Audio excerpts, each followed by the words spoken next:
Bonjour Dimitri Kochko. Bonjour. Nous arrivons au 8e opus de notre série de vidéos avec vous. Et en l'occurrence, aujourd'hui nous sommes le 29 mai 2018. Et nous allons aborder cette particularité concernant la Russie, c'est ces mensonges russophobes, hystériques, qui polluent les relations internationales. Et vous vouliez mettre l'accent sur, en particulier, pour mettre ça en perspective, vous vouliez mettre l'accent sur la venue d'Emmanuel Macron au forum de Saint-Pétersbourg il y a quelques jours. Donc à vous, dites-nous ce que vous en pensez. Alors oui, on peut constater donc ces 2 derniers mois, et à quelques jours, notamment le dernier de la série, toute une série d'affirmations qui ne s'embarrassent même pas de vraisemblance, de mensonges, de campagnes, on peut dire, assez hystériques contre la Russie. L'une d'elles, la dernière en date, celle qui concerne les accusations d'une implication russe dans la chute de l'appareil Boeing de Malaysian Airlines MH17 en juillet 2014, est survenue en même temps, ou juste au début, du voyage d'Emmanuel Macron, le président français, donc, à Saint-Pétersbourg, au Forum économique de Saint-Pétersbourg. Ça n'a rien, évidemment, d'un hasard, et je dirais que ça jette une certaine lumière sur les 2 autres grands mensonges qui ont donné lieu à des campagnes ces derniers temps.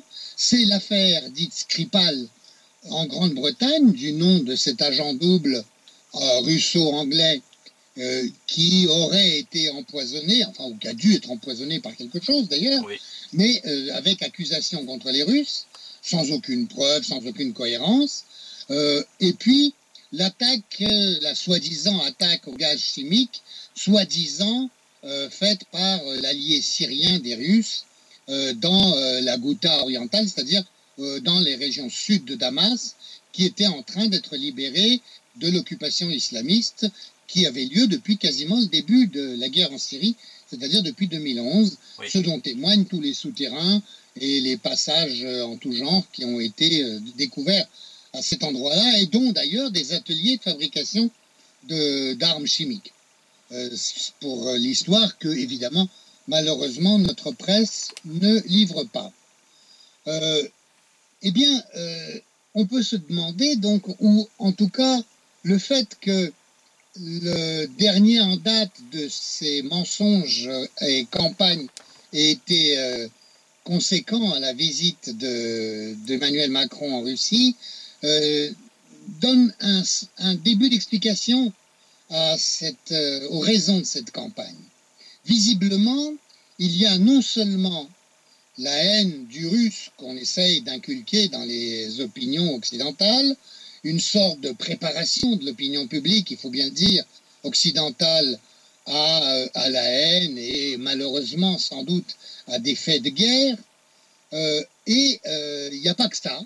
Il y a aussi le fait de vouloir, dans l'immédiat, empêcher tout rapprochement entre l'Europe et l'Europe occidentale, j'entends, et la Russie. Et ça a plusieurs raisons. Évidemment, les objectifs géopolitiques des États-Unis, notre grand ami, allié et partenaire, comme disent les Russes, non sans une certaine ironie, oui. Et puis, évidemment, leur volonté de nous faire payer, nous, Européens, et de nous faire payer plusieurs choses. Nous faire payer, comme le dit Trump d'ailleurs, de ce point de vue-là, on ne peut pas reprocher à Trump d'avoir une politique hypocrite.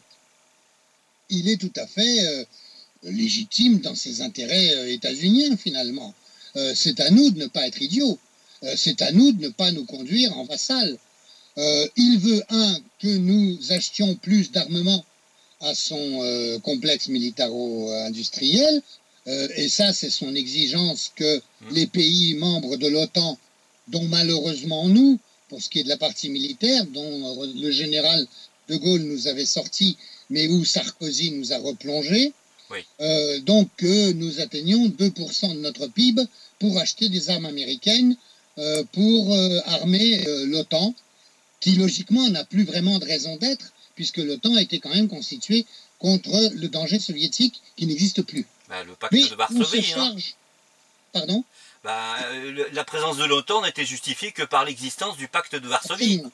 Mais bon, de toutes les façons, compte tenu de l'ambiguïté dans la façon de formuler les informations aujourd'hui sur la Russie, et justement de relancer ces campagnes de haine basées sur des incohérences totales, on arrive à justifier donc cette politique de l'OTAN en reprenant les vieilles lunes sur une pseudo-menace russe, alors que toutes les menaces qu'on subit, c'est des terroristes islamistes. Mais ça, on oublie. On dit que c'est des menaces russes qui sont alors totalement illusoires, qui nous coûtent de l'argent parce qu'on envoie quand même des soldats en Estonie. Alors c'est très bien pour les soldats qui seront en Estonie, parce que les Estoniens sont plutôt sympas, parce que le pays est plutôt agréable, même s'il est au nord, et que les jeunes filles sont superbes, quoi.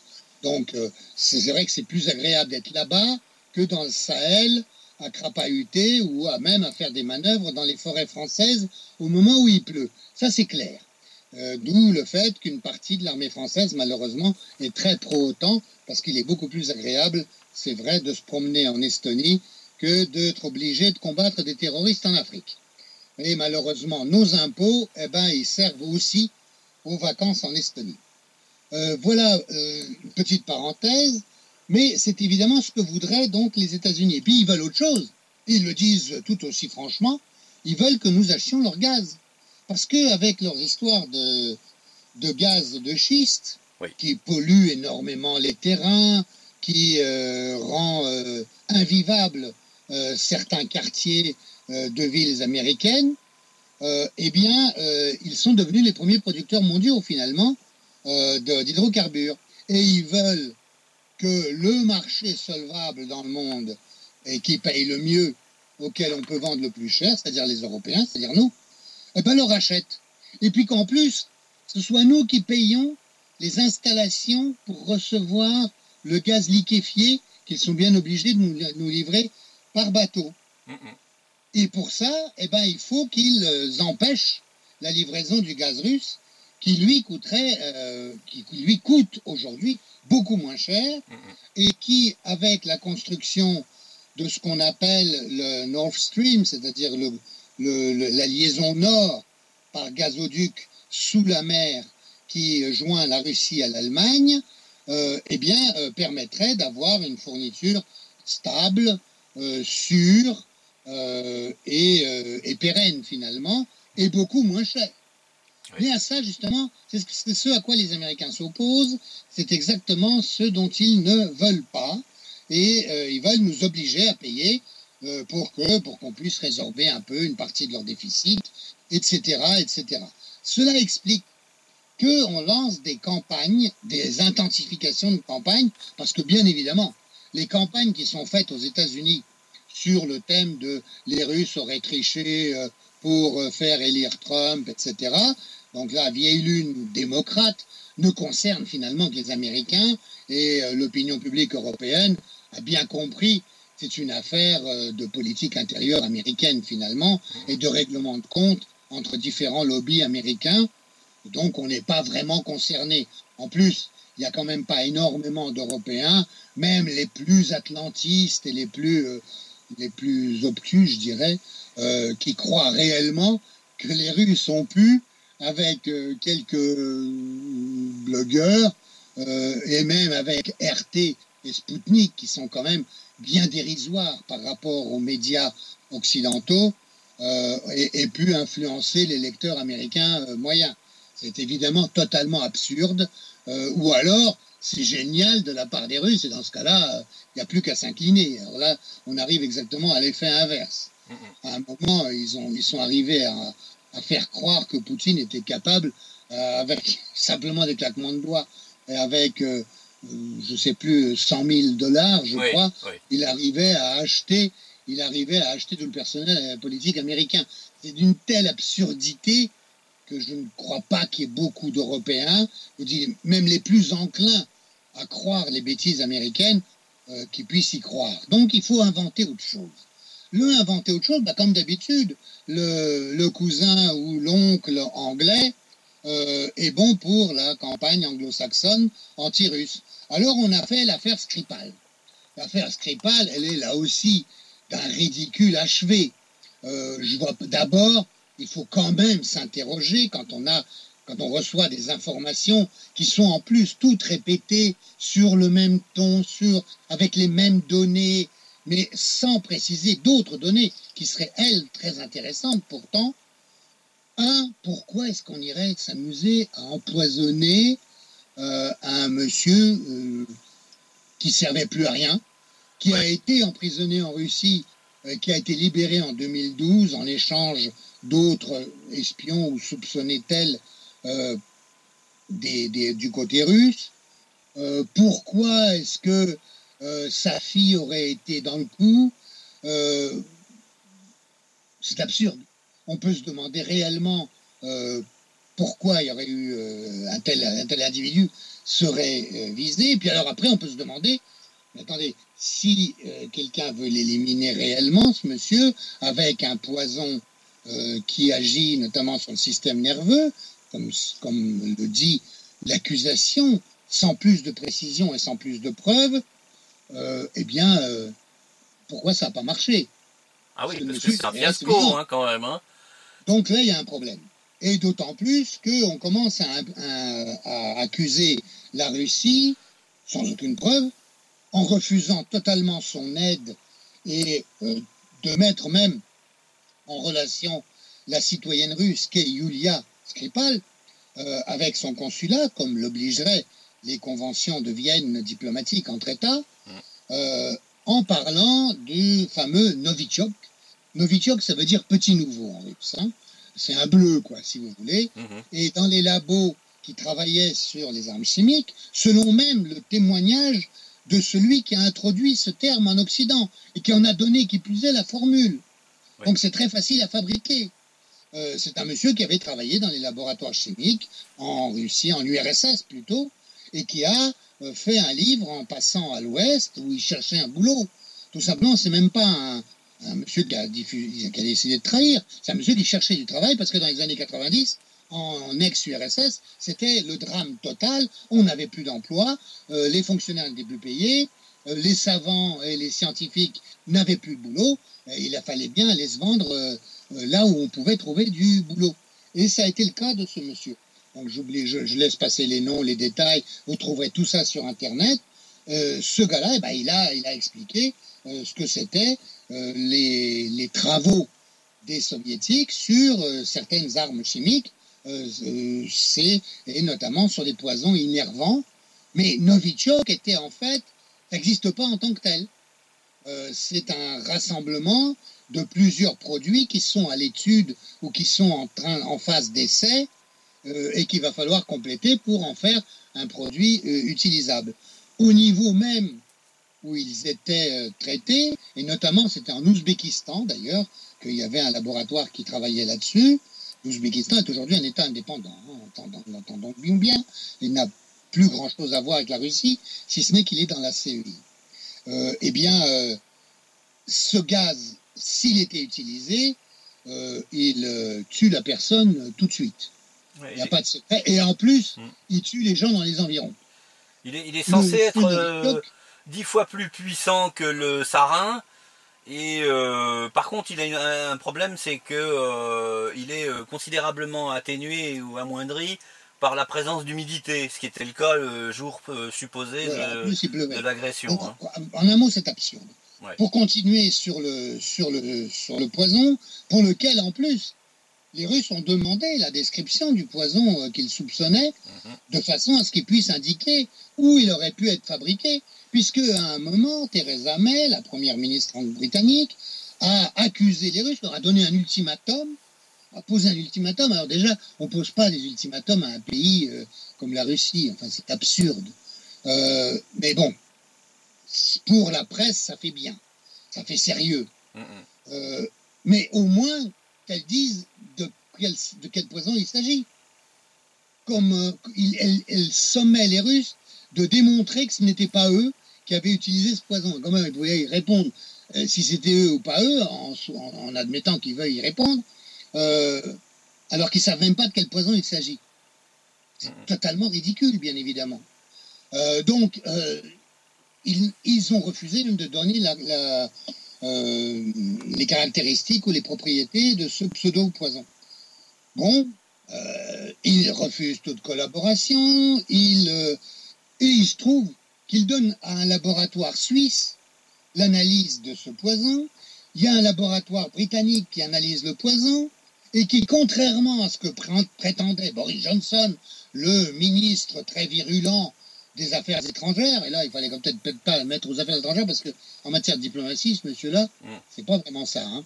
Mais enfin bref, qui a donc fait des déclarations de haine vis-à-vis des Russes, ce qui est là aussi totalement inadmissible pour des relations internationales normales, et qui a accusé le fait qu'il n'y avait qu'en Russie qu'on fabriquait le Novichok, et que le Novichok qui aurait empoisonné M. Skripal et sa fille, eh bien, était produit en Russie. Le laboratoire britannique, qui d'ailleurs se trouve pas loin de l'endroit où, à Salisbury, l'endroit où aurait été empoisonné Skripal, eh bien, il a dit, mais non, c'est pas du tout vrai, on peut pas du tout déterminer le pays d'origine. Donc du coup, ils ont été obligés, le Foreign Office britannique, de modifier les Twitter et autres communiqués de presse où ils affirmaient que c'était sûr que c'était la Russie, et comme c'était sûr que c'est la Russie, ou plus ou moins que c'était likely, c'est-à-dire vraisemblablement la Russie, et qui justifiait le fait qu'on renvoie 60 diplomates et qu'on demande aux pays alliés, dont la France malheureusement, de renvoyer des diplomates, d'expulser des diplomates avec des accusations totalement fausses, bien évidemment. Oui. Évidemment, du coup, des diplomates français ont aussi été expulsés, ce qui était quelquefois absurde, même si les Russes ont essayé d'atténuer le choc en expulsant des gens qui pouvaient ne pas être trop indispensables à une bonne marche administrative des consulats et autres. Il y a eu quand même un problème, par exemple, avec le centre culturel ou le lycée, je veux dire, à Saint-Pétersbourg. Oui, c'est absurde, c'est-à-dire on est dans l'absurdité totale. On est dans la campagne de haine, on est dans les accusations non fondées, et ils fournissent aussi le poison à un laboratoire suisse indépendant, dont les conclusions sont, on nous a donné deux sortes de poisons, un qui ressemble effectivement à du Novichok, et puis un autre, celui qui est relevé sur les victimes, qui lui s'appelle du BZ35, je crois, et qui est en fait un poison otanien, travaillé par les Britanniques et les Américains, et dont les symptômes correspondent, en fait, dont la conséquence correspond exactement à ce qu'ont eu les Skripal. Mais ça, petit détail, le laboratoire suisse l'a signalé, mais pas le communiqué des Britanniques, des autorités britanniques, qui ont oublié de mentionner le BZ35 et qui ont dit le laboratoire suisse a bien confirmé qu'il s'agissait de Novichok. Et en fait, le Novichok était dans une concentration bien plus forte que le BZ35, qui lui avait été relevé effectivement au moment de la tentative d'empoisonnement du Skripal, mais le Novichok, visiblement, a été rajouté après, et est dans une telle concentration que s'il avait été réellement utilisé, Skripal serait mort. Et mais ça n'a pas été dit dans la presse. Et sans doute d'autres. C'est absurde. Notre presse qui ne nous dit pas tout. Encore une fois. Donc on ment sur toute la longueur et on continue. Et on justifie des expulsions de diplomates avec ça. Et on essaye de travailler, encore une fois, la haine. Et puis alors, là-dessus, une fois qu'on a l'affaire Skripal qui commence à boitiller très sérieusement, on balance, on resserre le coup de l'arme chimique. L'arme chimique en Syrie. À Douma. Alors, pour quelle raison Douma, qui est en train d'être libéré des islamistes qui l'occupaient depuis des années, donc, et d'où ils bombardaient, y compris Damas, quand même. Absolument.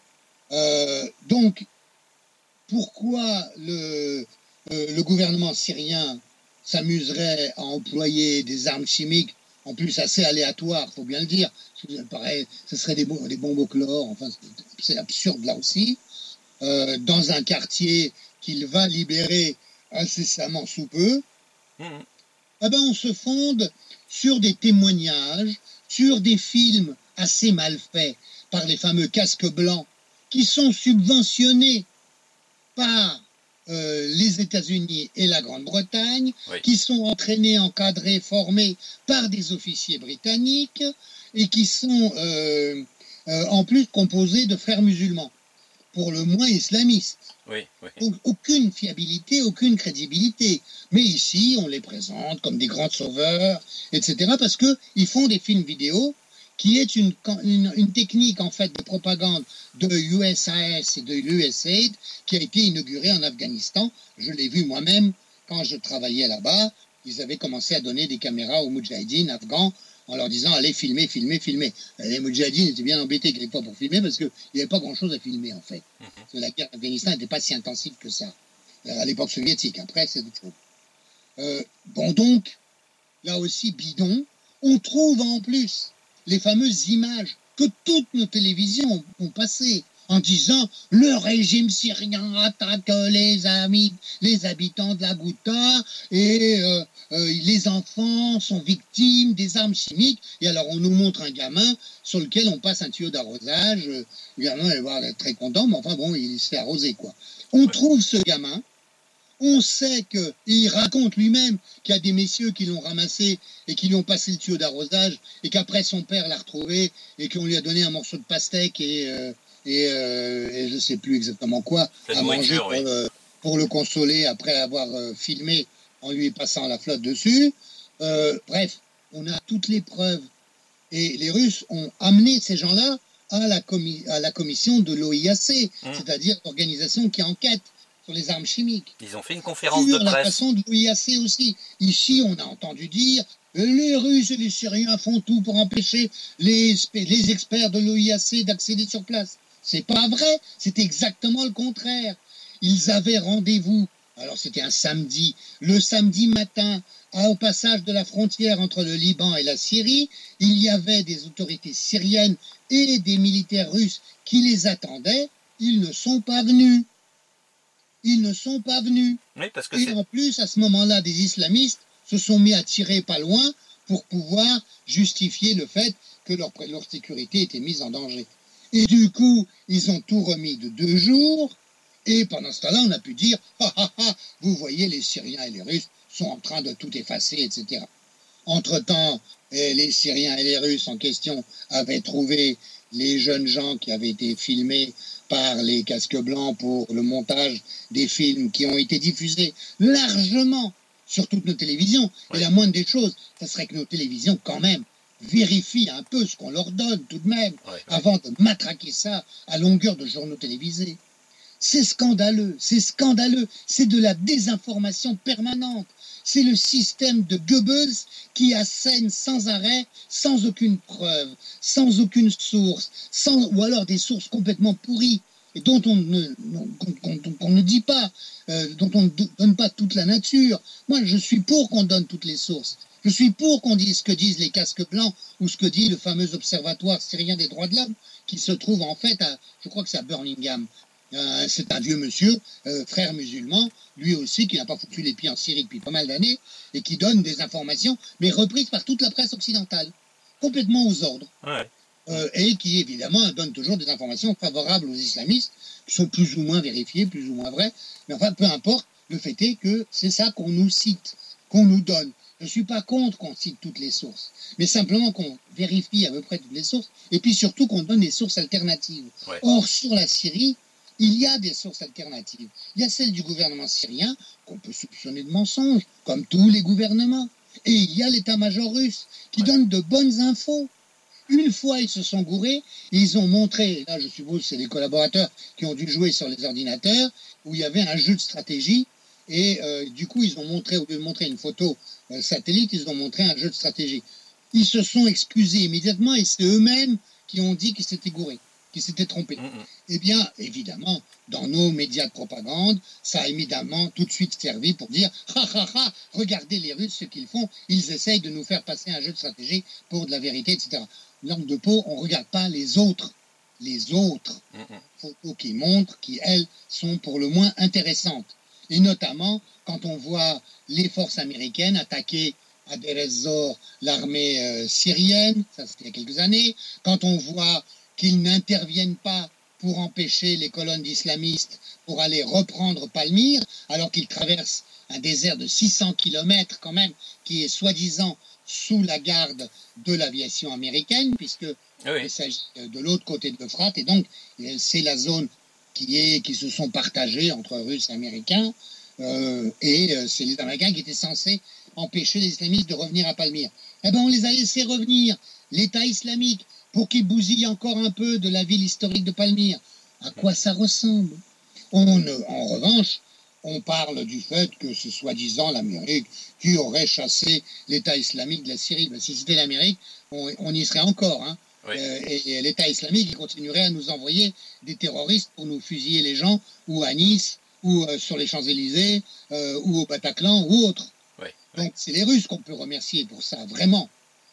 C'est certainement pas la coalition. Et quand la coalition attaque, quand par exemple à Raqqa ou comment ça s'appelle en Irak, à Mossoul, eh ben ils écrasent totalement la ville. À Mossoul, il y a encore des cadavres. Alors que on a accusé les Russes de bombarder Alep. On oublie d'abord que ce n'est qu'un quartier d'Alep qui était sans arrêt en train de bombarder le reste d'Alep, où il faisait des victimes, et que c'est à cette partie-là d'Alep qu'on a présenté comme étant couvert d'hôpitaux. Hein. En fait, il y avait un seul hôpital, et cet hôpital était pris par les islamistes. Ils ne laissaient pas y aller les habitants. Eh bien, là aussi, on a menti, on a menti, on a menti. Et nos médias ont fait ça. C'est sans arrêt. Ouais. Il faut qu'on proteste contre cette désinformation, parce que c'est notre qualité de citoyen qui est remise en cause par cette désinformation systématique. Et on nous en rajoute encore une, au niveau des derniers mensonges, c'est l'accusation publiée en même temps que l'arrivée d'Emmanuel Macron à Saint-Pétersbourg.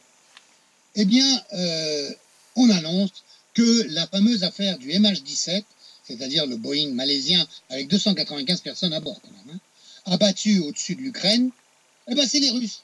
Alors les Russes en plus, pas à moitié, hein, c'est carrément les Russes qui se trouveraient à Koursk. Koursk, c'est une ville du sud de la Russie, où il y a eu une très grande bataille pendant la dernière guerre mondiale, qui après Stalingrad a permis la défaite du nazisme.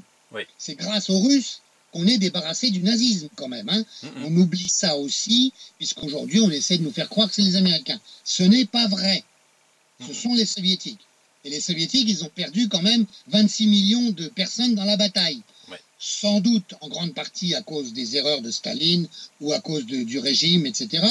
Mais il n'empêche que c'est les nazis qui ont fait tous les efforts possibles pour massacrer le plus de gens possible en URSS. Ouais. Et de toute nationalité, de toute religion, et quelquefois avec la complicité, d'ailleurs, il faut bien le dire, d'Ukrainiens de l'Ouest, qui ont constitué au moins une division SS qui a été particulièrement meurtrière dans l'ouest de l'URSS, mais aujourd'hui qu'on célèbre comme des grands héros de la démocratie.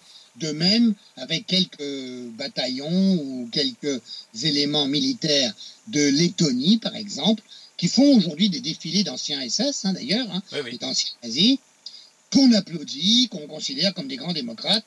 Et quand la Russie demande à l'ONU une condamnation du nazisme et de la glorification des nazis aujourd'hui, eh ben, les États-Unis, l'Union européenne et l'Ukraine, ça nous étonnera moins, votent contre.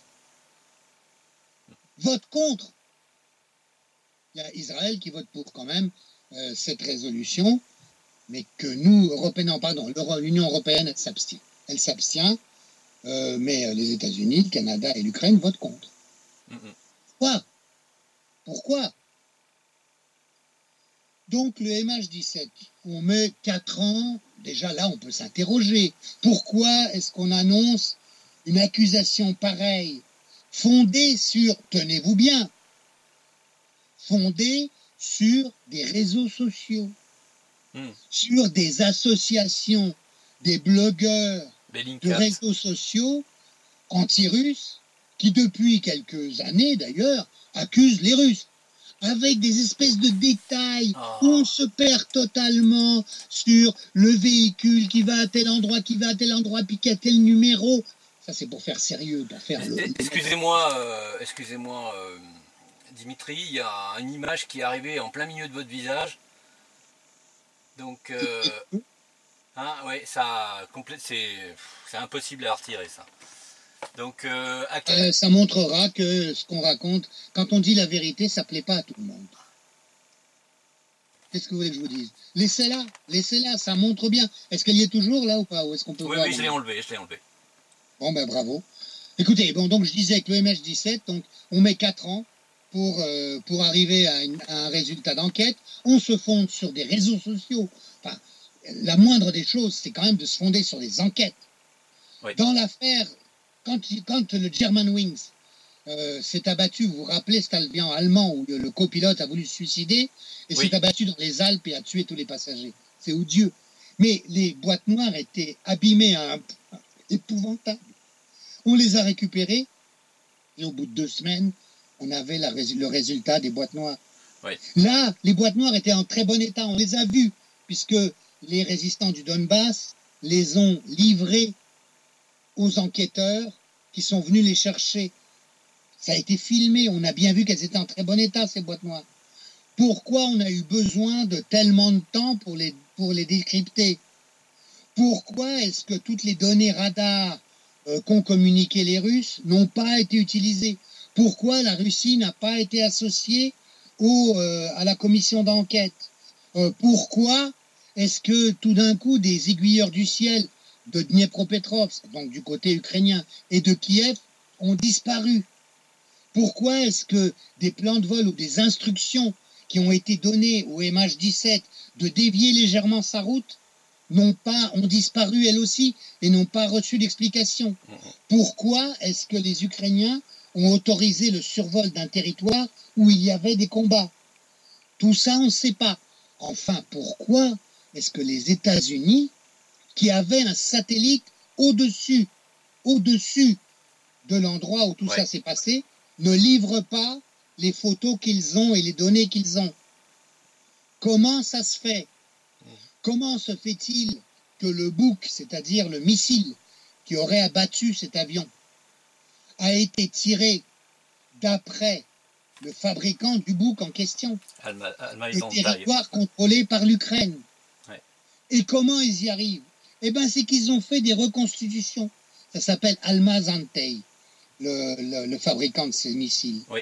Ils ont reconstitué la carlingue de l'avion abattu, du Boeing abattu. Ils ont regardé tous les impacts et ils ont calculé l'angle d'où a été tiré le missile et où il a explosé et où il a frappé. Et là, ils se sont aperçus que la commission d'enquête hollandaise, elle a fait des simulations. Et elle n'en a fait qu'une de simulation, la celle qui l'arrangeait. Et que, en fait, les impacts qu'a trouvé la commission hollandaise ne correspondaient pas aux impacts qui sont réellement sur la carlingue du Boeing. D'où les soupçons d'une intervention d'avion. Pas Almaz Antey, le fabricant de ces missiles. Comment se fait-il que le missile qui a abattu l'avion est un missile d'un type Buk qui n'est plus en service dans l'armée russe depuis 30 ans, mais qui en revanche est en service dans l'armée ukrainienne? Comment ça se fait? Pourquoi on ne répond pas à toutes ces questions-là? Pourquoi on ne se les pose pas? Pourquoi est-ce qu'on met si longtemps à enquêter? Et pourquoi est-on obligé de se fier à des réseaux sociaux qui sont pour le moins douteux et qui n'ont pas vraiment d'éléments sérieux, ne serait-ce que ces fameux éléments américains qu'ils ne veulent pas fournir? Pourquoi les Ukrainiens ne fournissent pas toutes les données qu'ils avaient? Pourquoi les Américains ne donnent pas les photos satellites de leurs satellites qui étaient là à ce moment-là? Vous me direz, maintenant, ils peuvent les avoir truqués. Hein? Oui, bien sûr. Ça fait 4 ans. 4 ans après. Vous vous rendez compte un peu pour les familles? Mais c'est l'horreur. Ils avaient déjà... Pourquoi les Russes auraient abattu un avion de ligne malaisien? C'est absurde. Oui, en plus. C'est absurde. on peut quand même se poser les questions les plus élémentaires. Pourquoi en plus cet avion qui a servi de prétexte effectivement à certaines des sanctions? Maintenant, on ne se rappelle même plus en fait pourquoi il y a des sanctions contre la Russie. On parlera de l'annexion de l'Ukraine, machin, bon d'accord, de la Crimée, l'avion. Enfin, alors l'avion c'est totalement bidon. Et puis l'annexion de la Crimée, pardon, il y a eu un référendum. Nous avons traité de la question de la Crimée et de la réunification qui s'est produite avec. Et aujourd'hui, demander à ce que la Crimée soit rattachée à l'Ukraine, très franchement, je ne sais pas s'il y a beaucoup de Criméens qui seraient d'accord. Et je pense qu'il y en a très très peu. Oui, vraiment très peu. Quelques originaux peut-être, mais pas beaucoup. Parce que les gens, ils ne voudraient pas recevoir des retraites en grivna, ils ne voudraient pas être sous les ordres des gens de Kiev aujourd'hui, où il y a quand même un banditisme développé à un niveau très élevé, et évidemment qu'on les embête à parler leur propre langue, c'est-à-dire le russe. On essaie de les obliger à parler la langue ukrainienne qui était pratiquée à l'ouest, et encore sous différentes formes, même si maintenant elle a été évidemment harmonisée. Donc tout ça veut dire quand même qu'on veut séparer l'Union européenne, les citoyens de l'Europe de l'Ouest, de la Russie.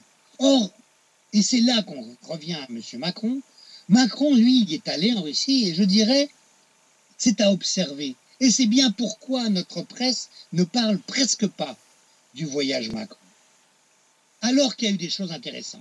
La première chose, c'est raccrocher la Russie à l'Europe.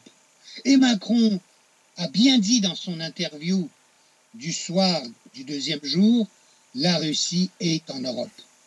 Et pour nous, c'est important. Et le fait que ce soit à Saint-Pétersbourg, c'est très symbolique, puisque Pierre le Grand a ouvert une fenêtre sur l'Europe avec Saint-Pétersbourg. Mais très important parce qu'aujourd'hui, en Russie, il y a tout un lobby, il y a tout un tas de réseaux d'intérêt, et puis des raisons politiques, qui disent « laissons tomber l'Europe, puisqu'ils nous maltraitent, puisqu'ils ne veulent pas le dialogue avec nous, on laisse tomber, et on s'en va vers l'Asie. Nos alliés, nos amis, c'est la Chine, nos clients, c'est la Chine, c'est le Japon. » Pas par hasard qu'en même temps que Emmanuel Macron, il y avait Shintaro Abe comme hôte d'honneur du forum économique de Saint-Pétersbourg. Il y avait aussi à ce forum économique Christine Lagarde, qui a fait des compliments à l'équipe Poutine en matière économique, notamment en matière d'endettement, parce que la Russie est un des pays les moins endettés du monde. On oublie ça aussi dans la propagande qu'on subit, dans la russophobie ambiante de notre presse. Elle a fait des compliments. Alors, évidemment, aucun journal français, aucun média français n'en parle, hein, bien évidemment pas. Il ne faudrait pas. Même. Macron, il a dit d'autres choses aussi. Il a dit, alors il y a beaucoup de choses qu'il a dites qu'il faudrait évidemment suivre, et si vous voulez, on y reviendra. Mais en tout cas, rattacher la Russie à l'Europe, ça c'est sain comme démarche. Il a raison. Pour nous, Européens, on y a tout intérêt. Parce que la Russie, c'est d'abord beaucoup de matières premières, c'est aussi une masse de clients avec un certain pouvoir d'achat, et puis c'est aussi en matière de sécurité. Alors Poutine l'a dit en plaisantant d'ailleurs à Macron, il a dit mais vous vous inquiétez pour votre sécurité, mais vous inquiétez pas, on s'en charge, on est prêt à vous aider là-dessus. Évidemment, ça a fait rire, mais il n'empêche que c'est assez vrai. C'est assez vrai. Il le montre en Syrie aujourd'hui. Absolument. Rien. C'est eux qui nous épargnent peut-être une partie des revenants, comme on dit, islamistes qui vont revenir chez nous. Ils ont éliminé ceux du Caucase et de l'Asie centrale, enfin en grande partie. C'était l'une des raisons de leur intervention en Syrie. C'était d'empêcher que ces mecs-là viennent foutre la pagaille en Russie et dans les pays d'Asie centrale. Il valait mieux les éliminer en Syrie. Ils en ont éliminé une bonne partie, pas tous. Enfin, de ce point de vue-là, c'est une opération réussie. Mais ils en ont éliminé quelques-uns de chez nous aussi. Ça aussi, c'est pas mal. Enfin, je veux dire, c'est mieux pour nous, quoi. C'est peut-être pas très bien pour eux, mais bon, ils ont un choix, comme on dit. Alors, d'autre part, Donc oui, la sécurité, ça méritait pas forcément de sourire ironiquement. Ils ont commencé, on leur doit une certaine chandelle, en tout cas. La France, en général, elle doit une certaine bonne chandelle à la Russie, ne serait-ce qu'après les guerres napoléoniennes, où Alexandre Ier a sauvé la France, alors que les Anglais et les Autrichiens voulaient la démanteler totalement. Et puis, ils ont sauvé, ça c'est Staline, hein, bon, moi j'aime pas Staline, mais bon, Staline a quand même sauvé la France, faut bien le dire, en reconnaissant le général de Gaulle et en obligeant les Allemands à accepter, et les Américains et les Anglais, à accepter la France parmi les 4 victorieux de la Deuxième Guerre mondiale.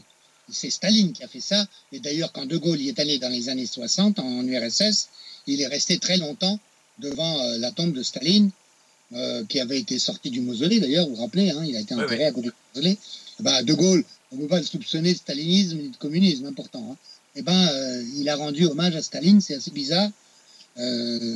Voilà un aspect, en tout cas, qui est réel. Et de Gaulle, il s'y trompait pas parce qu'il savait de quoi il parlait.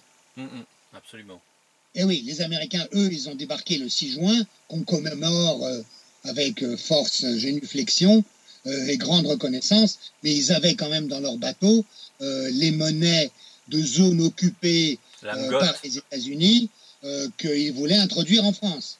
Et c'est grâce au fait que de Gaulle avait pris la Banque de France avec Leclerc, avec autorisation des Américains, il est vrai, hein, mais avait pu libérer Paris lui-même en insistant là-dessus que la monnaie française a pu continuer à circuler et que l'État français a pu être maintenu. Bon voilà, ça c'est quand même des choses qu'il faut rappeler. Parce qu'on ne peut pas considérer les Russes comme des grands méchants. Pour nous, au contraire, ils ont été plutôt utiles et plutôt gentils. Est-ce qu'on peut dire que d'ailleurs la France a eu son poste, entre guillemets, au Conseil de sécurité et la capacité d'émettre un veto grâce à l'URSS? Oui, en partie, bien sûr, c'est vrai, bien sûr. Oui, bien sûr. À partir du moment où ils ont été admis dans le camp des vainqueurs, on est devenu une des grandes puissances, alors que, bon, en 1945, on n'en avait pas vraiment les épaules, quoi. Les qualités, oui. Mais bon, il y avait les épaules de Gaulle. Et il faut bien reconnaître que tout le génie politique, la volonté politique de Gaulle, elle était là, et de Gaulle, on n'en a plus, quoi. Hein. C'est dommage, mais c'est comme ça. Et en tout cas, Macron, lui, a des intonations gaullistes dans ce qu'il raconte. Ça a été le cas parce que non seulement il a discuté avec Poutine pendant 3 heures, le premier jour, mais en plus, bon après ils ont dîné et tout ça, bon là vous avez toutes les histoires habituelles, bien que Poutine ne fasse pas le coup du people avec une femme, des enfants, des machins et des choses. Il garde complètement à l'écart toute sa vie privée, hein, lui, hein, vous remarquerez. C'est assez remarquable ça. Et donc, alors, quand on parle de culte de la personnalité, je ne sais pas qui en a le plus. Hein. Oui. Et ensuite, le deuxième jour, M. Macron a participé au forum et il y avait des discussions très intéressantes avec des tas de chefs d'entreprise. On a notamment évoqué le fait que Total puisse participer au fameux Nord Stream 2, que les Américains veulent essayer d'interdire. Macron a bien dit que compte tenu du reniement américain de l'accord sur l'Iran, avec l'Iran, de dénucléarisation de l'Iran, et leur volonté d'introduire des sanctions contre les entreprises européennes, il allait peut-être falloir travailler avec les Russes et les Chinois, notamment pour des modalités de financement qui ne passent pas par le dollar, compte tenu de l'extraterritorialité des juridictions américaines. Pourtant, ça méritait des grandes réflexions et des grandes discussions, non? Absolument. Je sais, tout ça était à un niveau oral, et comme disait le regretté Charles Pasqua, les paroles verbales, ça n'engage que ceux qui y croient. C'est ça. Incontestablement. Il n'empêche, ça a été dit, c'est sans doute quelque part dans un coin de la tête de M. Macron, malheureusement, pas de tous ses conseillers et de tous ceux qui l'entourent, notamment sans doute pas du côté de M. Le Bihan, ministre des Affaires étrangères, qui a tellement de compromissions avec Hollande en matière de russophobie et de service et de cirage de pompe des Américains que, évidemment, et les pires réseaux américains, hein, je veux dire, les néoconservateurs, etc., hein, que malheureusement, il y a des fragilités, évidemment, du côté des promesses ou des engagements, ou peut-être même d'une certaine volonté d'Emmanuel Macron de remettre un peu les pendules à l'heure, de rééquilibrer les choses, de restaurer le dialogue qui nous est utile, et à nous, et aux Russes, et qui est dans notre intérêt. Et bien ça, visiblement, ça ne plaît pas à tout le monde. Alors notre presse n'en parle pas, le cache, là encore, désinformation par occultation. Les puissances occultes balancent toute une campagne sur la pseudo-responsabilité pour le MH17, juste au moment où Macron arrive en Russie, avec des accusations totalement bidons, mais sur laquelle, évidemment, nos médias ne se donnent pas la peine de se pencher. Hein. Tout ce que j'ai dit là, il n'y a rien de secret. Il suffisait de le répéter pour mettre en doute un peu toutes ces attributions, toutes ces affirmations. Et puis enfin, il parle notamment du système financier, il envisage la participation au Nord Stream. Ça plaît pas, hein. Ça plaît pas outre-Atlantique, où ils veulent nous refiler leur gaz polluant. Mais oui, nos écolos, comme d'habitude, tout d'un coup, là, ils n'ont plus rien à dire. Ils seraient prêts à aller acheter le gaz américain, qui pourtant pollue. Ah mais là, tout d'un coup, ils oublient la pollution. C'est pas grave. Monsieur De Rogy, président de l'Assemblée nationale, russophobe jusqu'au bout des ongles, eh bien là, il n'a plus rien à dire. Plus rien à dire, c'est pas grave, on va payer plus cher, on va construire des terminaux qui ne nous servent à rien. Et puis on va donc subventionner la pollution créée aux États-Unis. Pas grave. Enfin, Emmanuel Macron a dit qu'il viendrait assister au match de foot pendant le championnat du monde, grâce, si la France gagnait évidemment, si la France arrivait en quart de finale ou en demi-finale. Ah bon, il faut déjà qu'elle y arrive, mais si elle y arrive, c'est important comme déclaration au niveau symbolique, parce que d'abord, ça touche le mi-mille, donc ça c'est important, et puis en plus, ça va complètement à l'encontre de Theresa May, qui elle a dit que les Anglais ils n'y allaient pas voir le football. Donc Emmanuel Macron dit qu'il va aller voir le football, il a même dit qu'il adorait le football alors que Poutine adorait le judo, ce qui est important aussi au niveau de l'échange entre les deux bonshommes, parce que ça veut quand même dire qu'il y a un effort de compréhension de la façon dont fonctionne Poutine. Malheureusement, pour ce qui est de mes prévisions qui valent ce qu'elles valent, j'ai peur qu'ils ne viennent pas au football parce que, a priori, les Américains vont déclencher une guerre dans le Donbass pendant le déroulement du championnat du monde de football. Oui. Et il y aura du sang en Ukraine de l'Est. Malheureusement, c'était ce qui est à prévoir pour le championnat du monde de football. Et tout le monde le prévoit, tout le monde le sait, mais il n'y a rien à faire. Et les Ukrainiens n'ont pas l'air d'être très chauds pour y aller, parce que c'est eux la chair à canon. Mais les maîtres vont leur dire d'y aller. Voilà ce que j'avais à dire. Merci Dimitri de Kochko, merci de votre éclairage et à très bientôt pour un autre opus. À bientôt. Voilà. À bientôt, au revoir.